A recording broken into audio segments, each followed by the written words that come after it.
Hello again, everybody. Welcome to Gamecock Central Radio. Emerson Phillips joined by Wes Mitchell talking Gamecock football today. Will Muschamp held his weekly press conference this afternoon. About 25 minutes, Muschamp spoke to the media. The Gamecocks coming off this 17-10 loss to Kentucky. And Wes, Coach Muschamp did give us some updated information on a number of players. Chaz Elder back at practice today. Rondriquez Davis, the freshman wide receiver, likely out this weekend against Texas A&M. Offensive lineman Donnell Stanley and Blake Camper, according to Coach Muschamp, will likely be out through the bye week. And wide receiver Deebo Samuel ran well today in practice, according to Muschamp, and the coaching staff will decide on Thursday if he can play against Texas A&M in a 4 o'clock kickoff this Saturday at Williams-Brice. The Gamecocks opening a 5-game homestand. And, Wes, we got questions about Rico Dowdle as well. We thought he might play, or at least on special teams. Maybe we weren't sure. In the Kentucky game on Saturday, he did not play, but there's hope that he could play this weekend against A&M. Yeah, he will definitely play on special teams this week, and then he actually did travel to Kentucky, even though he didn't get in the game.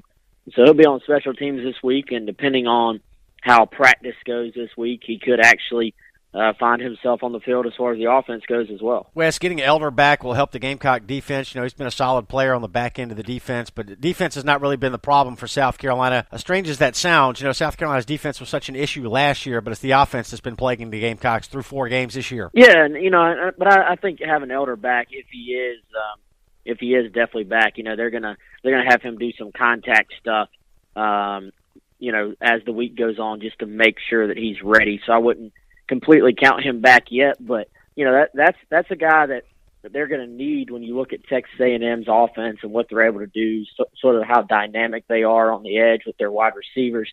And that injury he had was pretty nasty, little rib injury. So they'll make sure that he's ready, but. I think the offense really, honestly, for them to give up, I think it's 17.3 points a game so far. That's a minor miracle in itself, I think. I think the staff has done a great job of sort of managing games to put the defense in good positions. The one thing the offense has not done, at least this past week, they didn't was, turn the football over. So that's kept the defense from being in bad spots. But I think you look at this defense and you see a defense that plays very, very hard. They are in position a lot of times. Now, they don't always make the play on the ball, which, I think you saw some struggles getting off blocks against Kentucky that led to some long gains.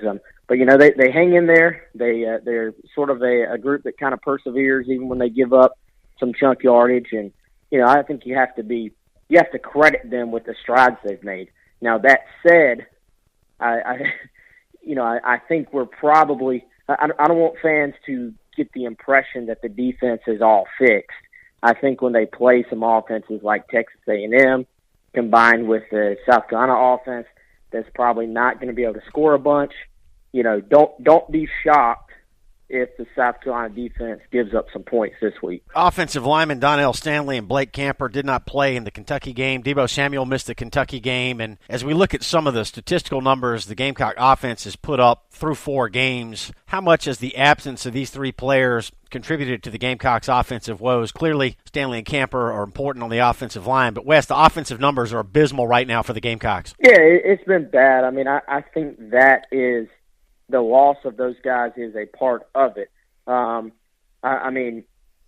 You'll probably recall we when we talked about this offense preseason, there were a couple of things we said.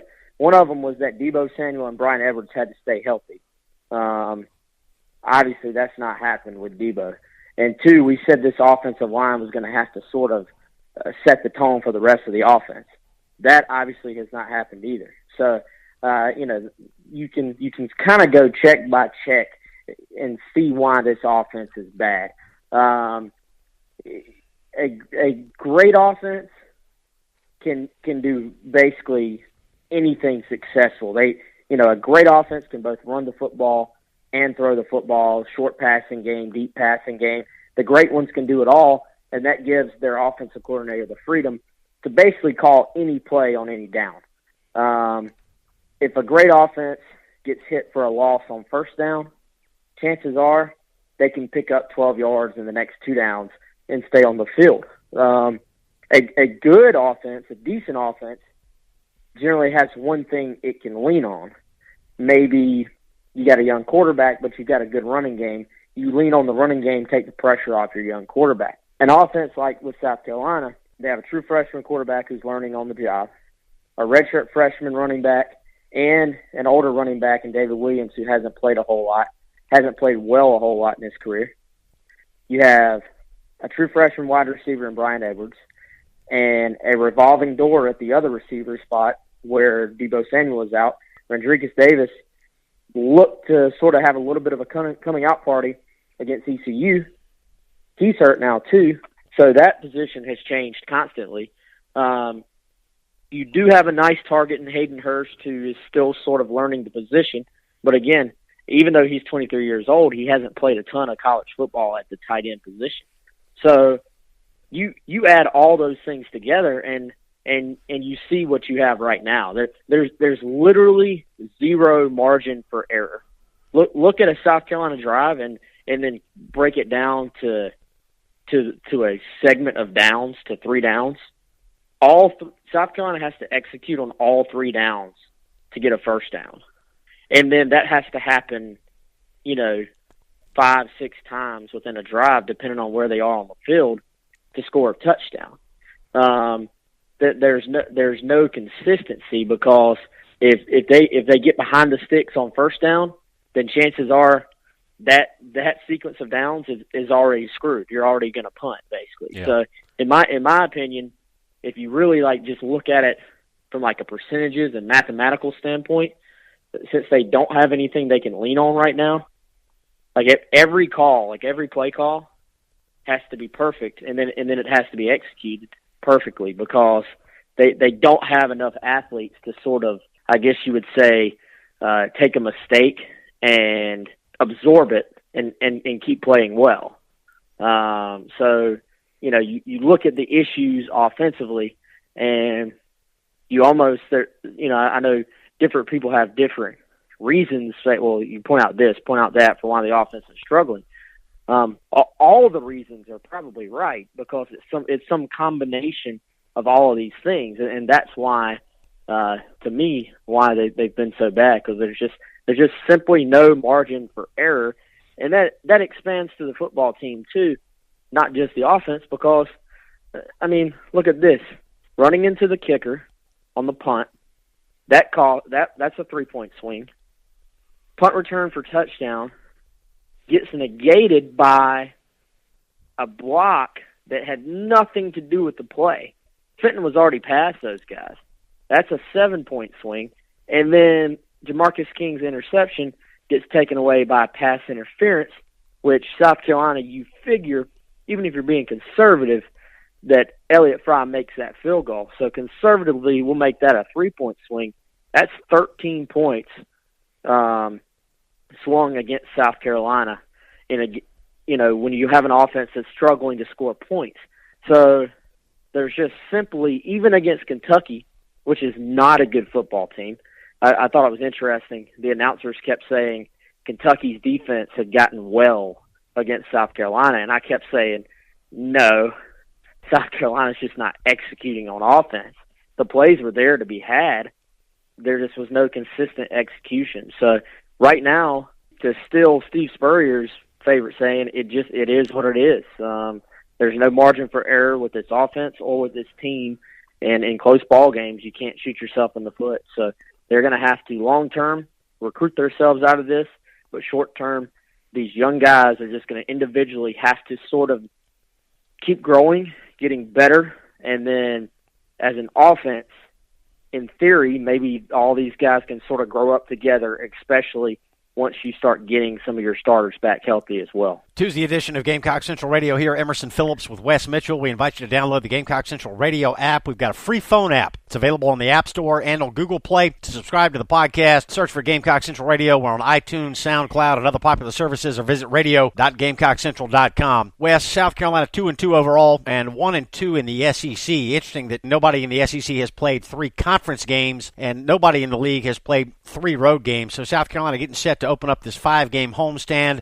A very good Texas A&M team coming in Saturday for a 4 o'clock kick at Williams-Brice. A&M ranked 9th in the country. They're 4-0. They're atop the SEC West standings right now at 2-0 in conference play. And they're a high-powered offensive team, averaging 43 points a game. So they're going to present a lot of problems to the Gamecocks. Very athletic team, maybe one of the best defensive line groups in the country outside of Tuscaloosa. So, Wes, continuing with the Gamecock offense here, and I hate to be the bearer of bad news, but our job is to report the news.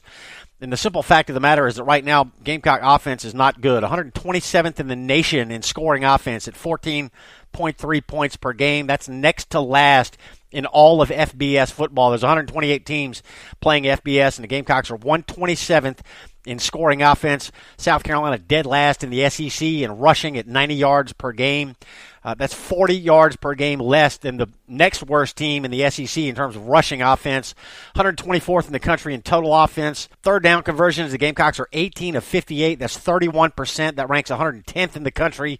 And all this juxtaposed against this A&M offense that comes in, leading the SEC in rushing, 269 yards per game and 7 yards per carry for A&M. So a tall order coming up on Saturday, Wes. Yeah, it is. And,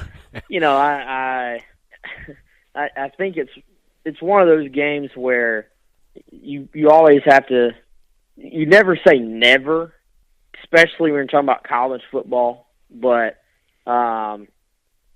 it would take South Carolina by far their best performance of the season, and by far Texas A&M's worst performance of the season for South Carolina to win this game. Yeah. Even though it's at home, even though South Carolina's been obviously not as good the last season, extended into 2 years ago. I don't remember a game going into a game and just thinking South Carolina's got no shot. Even against Clemson last year, I kind of thought, well, South Carolina's at home. If they have any pride whatsoever after that Citadel loss, knowing what this game means to the state, they'll hang in there against Clemson, and obviously they did. Football is a game of matchups. I just going into this one, it's hard to see. It's hard to just see South Carolina being able to win this game based on the matchup. I think the only way South Carolina has a shot is if they're going to have to jump on them quick. The way that ECU game started, you think back even as far as like the Alabama game in 2010 when South Carolina just jumped all over them. Not that this is remotely the same, but the fact that if you're at home and sort of the way a crowd can almost take over a game if something crazy happens for the home team early on, put Texas A&M in a situation to actually have to deal with a little bit of adversity. That's the only way I think South Carolina, can stay in this game and make it interesting. They're going to need a special team score, a defensive score, some type of big play, because otherwise, if it's just even as far as turnovers go, as far as that stuff goes, I don't see any way. Now, South Carolina's offense can get better as the year goes on, but just the matchup. You look at this. I mean, it was crazy. Muschamp talking today about the guys basically that had impressed him from this A&M team, and he was basically naming the entire team. He talked about the defensive line, how great they are, the safeties, how great they are, the receivers, how great they are, the running backs, how great they are, how well Trevor Knight has played, top to bottom. It's just football is a game about matchups, and for South Carolina, this one just does not look like the matchups favor them. Now, you know what? Again, they're 18 to 22-year-old kids. Maybe Texas A&M takes it lightly. Maybe South Carolina has something good happen early on. Maybe they hang around and you get a break late. You just never say never in college football. But at least 9 times out of 10, it's hard to realistically say that South Carolina is going to have a good shot at winning this game. But realistically, I mean, obviously, 99% of the people that listen to this podcast are Gamecock fans. But we got to keep it real with them, Emerson. This is a bad matchup for South Carolina. So you know what? If you're going to the game, go enjoy the game with your family. have a good time. You only get 7 home games a year. That's right. Go enjoy it, but don't tweet me when you're mad that South Carolina loses, because right now that's just kind of what you almost have to expect with this one if we're being realistic. Yeah, A&M beat UCLA, a ranked UCLA team, to open the season. They won at Auburn a couple of weeks ago, and they beat Arkansas convincingly this past Saturday in College Station. Good Arkansas team they beat, I think. Yeah, so A&M ranked number 9 in the country coming in, and they're 4-0. They opened as a 13.5-point favorite against the Gamecocks, and that number has shot up to 17.5, whatever that's worth. So 4 o'clock kick Saturday at Williams-Brice. The weather should be good. Temperature should be nice, and afternoon kick should be a pleasant day at Williams-Brice. We just don't know how things are going to turn out on the field for the Gamecocks, but we do hope you'll take advantage of what should be a fine Saturday afternoon here in the Midlands and take in some Gamecock football. Wes, we got plenty more on A&M coming up this week. We appreciate you. Thanks, Emerson. I'll talk to you soon, man. All right, that's Wes Mitchell. I'm Emerson Phillips. This is Gamecock Central Radio. Thanks for joining us.